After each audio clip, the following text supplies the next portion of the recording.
ठुकरा के मेरा प्यार मेरा इंतकाम देखेगी कि पत्ते तो झड़ते हैं उठाता है कोई कोई, वादे तो सभी करते हैं निभाता है कोई कोई। और भारत की जनता आजकल इतनी भूखी है कि खाने को धोखा भी खा लेती है कि बहुत हो गई महंगाई की मार, अब की बार मोदी सरकार। और आज उनके विचार में inflation is an international problem, महंगाई एक अंतरराष्ट्रीय समस्या है। तो विश्व गुरु विश्व बंधु इस अंतरराष्ट्रीय समस्या का समाधान क्यों नहीं कर पा रहे हैं? इंडिया की सबसे खूबसूरत सांसद किस तरह से भरी पार्लियामेंट के अंदर दोस्तों प्रधानमंत्री नरेंद्र मोदी जी को ऊपर फायर हो गई और उन्होंने जितनी भी विश्व गुरु की यहाँ पर सारी पोल खोल के रख दी है, कहीं ना कहीं उसका जवाब गोदी मीडिया पर भी नहीं बन रहा। और जो अपने आप को विश्व गुरु होने का बाद दावा करते हैं, उनके सामने ही किस तरह से ये सबसे खूबसूरत सांसद ने चढ़ाई की है। दोस्तों अगर आप लोगों ने इनकी इस स्पीच को मिस कर दिया तो मुझे लगता है कि इनके संग नाइंसाफी होगी, इसलिए मैं भी इस वीडियो को देखने के बाद नहीं रह पाया। मैंने सोचा क्यों ना आप लोगों के सामने भी रखा जाए। और कितने अहम मुद्दे उन्होंने पार्लियामेंट के अंदर उठाए आप खुद सुनिए। ठुकरा के मेरा प्यार मेरा इंतकाम देखेगी कि पत्ते तो झड़ते हैं उठाता है कोई कोई, वादे तो सभी करते हैं निभाता है कोई कोई। और भारत की जनता आजकल इतनी भूखी है कि खाने ये सारी शायरी मोदी सरकार पर है। बहुत हो गई महंगाई की मार, अब की बार मोदी सरकार।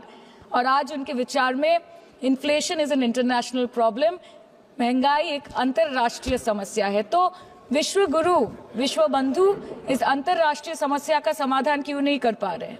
थैली भरकर पैसा लेके जाता है और पॉकेट में आलू टमाटर प्याज लेके घर वापस आता है। सर, इनके बुलडोजर के चलते मैडम भारत के लोग सवाल पूछना भूल गए और भारत की जनता आजकल इतनी भूखी है कि खाने को धोखा भी खा लेती है। मैडम भारत में धोखा भी खा लेती है, जो एक साथ इस तरह से झूठे वादे किए जाते हैं ना, वो धोखा ही है। 100 रुपए में खाता था, आज वही वेजिटेरियन थाली 152 रुपए की हो गई। टमाटर की कीमत 247%, बताइए 152 रुपए की वही थाली खा रहा है। 80%, लहसुन 128% और तेल नमक आटा मैदा 18%। पहले आम आदमी पॉकेट में पैसा लेके बाजार जाता था और थैली भरकर सामान लाता था, लेकिन अमृतकाल में आदमी थैली भरकर पैसा लेके जाता है और पॉकेट में आलू टमाटर प्याज लेके घर वापस आता है। सर, माननीय ये हो चुकी है स्थिति देश की। कहा था कि बहुत हो गई महंगाई की मार, अब की बार मोदी सरकार। और आज उनके विचार में inflation is an international problem, महंगाई एक अंतरराष्ट्रीय समस्या है। तो विश्व गुरु विश्व बंधु इस अंतरराष्ट्रीय समस्या का समाधान क्यों नहीं कर पा रहे हैं? Ma'am, 74% of Indians are unable to afford सही बात है बंधु। The household savings have plunged to a 50-year low.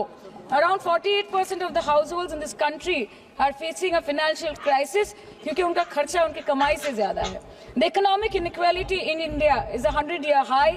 The country's GDP growth rate for the second quarter 24-25 decreased to 5.4%, which is the lowest in 2 years. The government's total debt has reached a staggering 176 lakh crore and the total debt is expected to soar up to 185 lakh crore by the end of the financial year. आज आपके उधार की वजह से हर हिंदुस्तानी पर 1.25 लाख का बोझ चढ़ गया और आप उनकी मजबूरी को अपनी ताकत समझते हैं।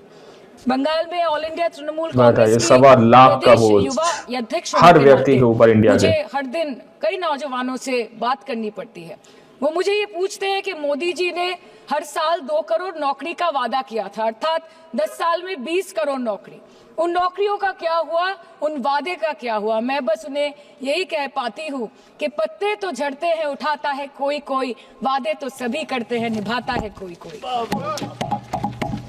बिल्कुल, as per the latest निभाता है कोई, बात सही है ना। The unemployment rate has risen to 9.2% in June 2024 as compared to 4.9% in 2013-2014.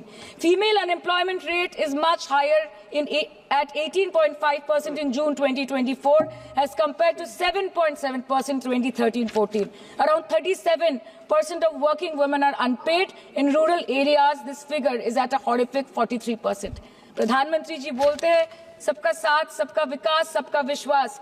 अगर ऐसा ही है तो भारत के लोग आज देश छोड़ के क्यों जा रहे हैं? 2018 से लेके 2023 क्यों जा रहे हैं? बाहर काम क्यों कर रहे हैं? दुबई, कतर, बहरीन, इस तरह की जगहों पर अपनी नागरिकता त्याग दी। सिर्फ 2022 में ये संख्या करीबन 2,25,000 की थी। In 2022 alone, 7,500 high net worth individuals with a net worth of more than 8.3 crore or more left India. नवंबर 2022 से सितंबर 2023 सिर्फ 10 महीने में 96,917 Indians were arrested attempting to cross the United States illegally. Modi ji कहते हैं कि वो सबके साथ है, मगर ये आंकड़े बोलते हैं जो सबका होता है वो किसी का नहीं होता। और बंगाल के साथ तो कुछ अलग ही रिश्ता है इनका। The relationship is that of quid pro को, ठुकरा के मेरा प्यार मेरा इंतकाम देखेगी। मतलब वोट है तो नोट है और वोट नहीं तो नोट नहीं। As per the available reports, as on 19 July, rupees 1.23 lakh crore is already due from the government of West Bengal against flagship programs like Manrega, PM Awas Yojana, Gram Sadak Yojana, National Health Mission, Central Food Subsidy. Further, 40,806 crore is projected dues against these schemes, bringing the total amount to a staggering 1.71 lakh crore. Madam, health care की schemes में सिर्फ fund हमको दिया नहीं जाता क्योंकि colour coding match नहीं करता है। सो आप सबका साथ सबका विकास जो बोलते हैं, is it hinging on colour coding? आपको रंग पसंद नहीं तो आप बंगाल के लोगों को पैसा नहीं दोगे और फिर आप आके बोलते हो कि हम बंगाल में जीत क्यों नहीं पाते। Ma'am, this is the reason, this stepmotherly attitude, जिसके लिए बंगाल के लोग हर बार इनको बड़े बड़े रसगुल्ला खिलाकर वापस दिल्ली भेज देते हैं। Even after making several attempts to crush our aspirations and our economy, Bengal government stands tall and true towards the commitment towards its people. Bengal में सिर्फ दीदी है तो मुमकिन है। The West Bengal government started transferring money to the bank accounts of 21 lakh people who worked for 100-day scheme without receiving any payments from the central government for Manrega. Even before Ayushman Bharat, in Bengal, Shastro Shati, a cashless scheme was launched, providing treatment cost up to 5 lakh for per person belonging to any strata of the society. आज कलकत्ता के किसी आलिशान private hospital में जहाँ पे एक अमीर आदमी की चिकित्सा होती है, वही बगल वाले बेड में एक गरीब मजदूर, एक गरीब किसान की भी ट्रीटमेंट होती है। यही है ममता बनर्जी का विकास। और आपके अमृत काल में the cost of medical treatment has been doubled in the last 5 years। आप फार्मास्यूटिकल्स के होती बेबाकी से बोलना संसद के अंदर भी दोस्तों हर कोई नहीं बोल पाता। हम लोग होना चाहिए इंसान के जो अंदर। बोला था they are still sticking to that, so उसके बारे में मत बात करें। ठीक है, आप उत्तर प्रदेश के बारे में बात करें ना sir. Sir, medical inflation is at 14%। Regularly लिए जाने वाले दवाइयों की कीमत 50% बढ़ गई। आप सिविल एविएशन के लिए ग्रांट्स मांग रहे हैं। एक डोमेस्टिक फ्लाइट, उसकी राउंड ट्रिप की टिकट 20 से 30 हजार में बिक रही है। आम आदमी आज हवाई चप्पल पहन के हवाई जहाज नहीं चल रहा, आम आदमी हवाई चप्पल बेच के हवाई जहाज चल रहा है। You are demanding funds for education but conveniently ignoring the fact that 11 lakh children have Modi ji ने कहा था हम हर आदमी को हवाई चप्पल वाले को हवाई जहाज में बैठाएंगे। स्कूलों के पास कंप्यूटर की फैसिलिटीज है और उसमें 9% के पास internet connection. In law and justice, you are not been able to provide legal aid to more than 1% of the eligible population. In public enterprises, 5.1 lakh public sector jobs have disappeared in the last 10 years. Railway में करीबन 2.5 lakh post बाकी हैं और उसमें से vacancy है in critical safety categories. नए भारत में आजकल ट्रेन पटरी के ऊपर कम और पटरी के बाहर ज्यादा चलती है। मुझे दुख लगता है इस सदन में ये कहते हुए मैडम कि मैंने अपने लोकसभा क्षेत्र जादवपुर लोकसभा क्षेत्र के लिए एक बारुईपुर कोबी सुभाष मेट्रो एक्सटेंशन की मांग की थी। मुझे डिपार्टमेंट से ये चिट्ठी मिली जिसमें उन्होंने लिखा है that this project is not economically viable and this project is unremunerative. तो आपको अगर सब जगह से पैसा चाहिए तो मुझे ये बात समझ में नहीं आती कि लोग खुद के लिए आपको वोट देते हैं कि आपके फायदे के लिए वोट देते हैं।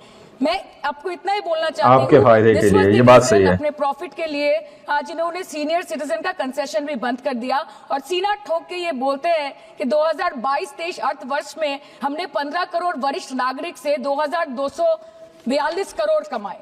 मैडम, मैं 2 बात और बोल के खत्म कर दूंगी कि लोकसभा पे खर्च करके क्या फायदा मैडम, जब यहाँ पे विपक्ष को बोलने का अधिकार ही ना हो। लोकसभा के लिए भी तो ग्रांट मांगा है ना मैम। और अभी सर बोल रहे थे कि बेटी बचाओ बेटी पढ़ाओ, तो 10 साल पहले मोदी जी ने लॉन्च किया था, लेकिन उसके 80% पैसे सिर्फ पब्लिसिटी और मार्केटिंग और एडवर्टाइजमेंट में खर्च कर दिए। आपके उत्तर प्रदेश, मध्य प्रदेश, राजस्थान में ना बेटी को पढ़ा पा रहे और ना बेटी को बचा पा रहे। बंगाल आए और देखिए कि ममता बनर्जी ने विधानसभा में अपराजिता एक्ट में बिल पास किया है, कन्याश्री किया है।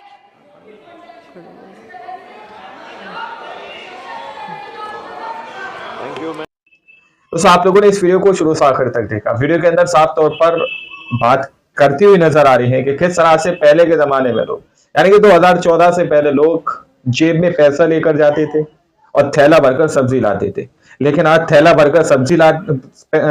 भरकर पैसा लेकर जाते हैं और जेब में भरकर सब्जी लेकर आते हैं। ये महंगाई का आलम इंडिया के अंदर का हो चुका है।